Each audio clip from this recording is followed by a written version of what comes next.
உன் மனசுல என்னடா நினைச்சுக்கிட்டு இருக்க? உன்னால பாத்தியா இப்ப என்ன ஆச்சுன்னு? பத்திரிக்கை எல்லா நியூஸ்லயும் வந்துருச்சுடா. இப்ப நம்ம குடும்பமானமே சந்தி சிரிக்கிற மாதிரி ஆயிடுச்சு. ஆரம்பத்துல இருந்து படிச்சு படிச்சு சொன்ன கேட்டியாடா? இப்போ ஊர் உலகத்துல இருக்கிறவங்க மூஞ்சில எல்லாம் நான் எப்படிடா முழிப்பேன்?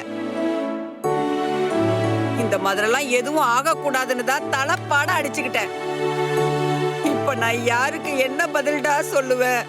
மா, இந்த கேள்விய உங்க சம்பந்தி கிட்ட கேளுங்க.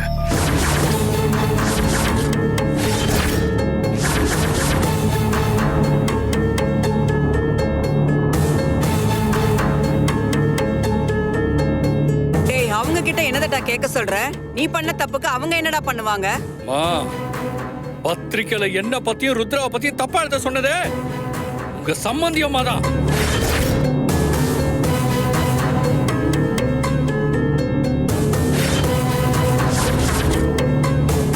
ஏங்க இந்த மாதிரி கேவலமான வேலையெல்லாம் பார்த்துட்டு இருக்கீங்க? இது உங்களுக்கே அசிங்கமா இல்ல? நீங்க ஏன் பொண்ணு விட்டுட்டு இன்னொருத்தி கூட சுத்திக்கிட்டு திரிவீங்க. அத பாத்துக்கிட்டு என்ன சும்மா இருக்க சொல்றீங்களா? ஏங்க, என்ன நினைச்சு நீங்க இதெல்லாம் பண்ணிட்டு இருக்கீங்க? இப்படிலாம் பண்ணா நான் உங்க பொண்ணு கூட சேர்ந்து வாழ்ந்துருவேன்னு நினைச்சிட்டு இருக்கீங்களா? என் பொண்ணு கூட சேர்ந்து வாழ விருப்பம் இல்லனா அப்போ நான் கொடுத்த டிவோர்ஸ் பேப்பர்ல கையெழுத்து போட வேண்டியதானே? ஓ, என்ன டிவோர்ஸ் பேப்பரை காட்டி என்ன பிளாக்மெயில் பண்றீங்களா? இங்க பாருங்க மாப்ள, நான் எதுக்கு உங்களை பிளாக்மெயில் பண்ணணும்? என் பொண்ணு வேணானா நீங்க டிவோர்ஸ் பேப்பர்ல கையெழுத்து போட வேண்டியதானே?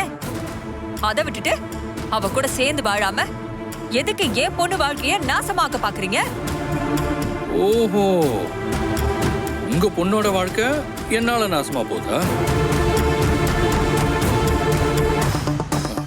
சரி, உங்க பொண்ணு வாழ்க்கை என்னால நாசமாக வேண்டாம்.